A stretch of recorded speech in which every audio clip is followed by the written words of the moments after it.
అమ్మ నాన్న ఇల్లు కట్టడానికి రెడీ అవుతురు. దానికోసం ఇప్పుడు ఇంట్లో సామాన్ తీసి వేరే ఇంట్లో చదవడానికి నేను మా తమ్ముడు లాస్ట్ శనివారం పోయినాం. ఇట్లా ఇంటి అమ్మాయిని అమ్మగారిని టూర్ దగ్గరికి ఇస్తే ఆపత్కి సంపత్కి అన్నిటికీ వనికత్తది అంటారు.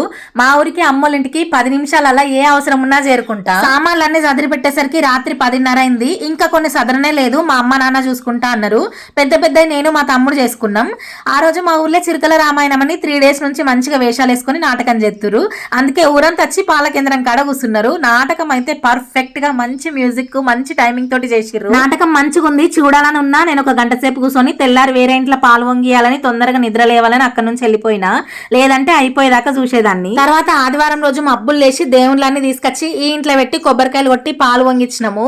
అమ్మ నాన్న పాలు వంగించేదాకుండి తర్వాత ఒకరు మా నాన్నమ్మకి స్నానం చేయించాలని, ఒకరు మా తాతకు స్నానం చేయించాలని వేయరు. మా తమ్ముడు నేనే పొంగిన పాలతోటి సేమియా స్వీట్ చేసినాము. ఆ రోజు సామాన్లన్నీ షిఫ్ట్ చేసేటప్పుడు వీడియో తీయాలని హోమ్ టూర్ చేయాలని అనుకున్నాము, కానీ అస్సలు టైం సరిపోలేదు. ఇక పోయిన ఆదివారం మాకు చుట్టాలది పెళ్లి కూడా ఉండే, తొందరగా పాలు వంగించి స్వీట్ చేసి మా ఇంటికి వచ్చి పెళ్లికి రెడీ అయిపోయినాం. ఇప్పుడు ఈ పాలు వంగించిన ఇంట్లో చెత్త చెదారం అన్ని చెట్లు మొలిచి ఉండే, కానీ అది మా నాన్న చేతికి వచ్చినాక ఎంత క్లీన్ గా చేసుకున్నాడో.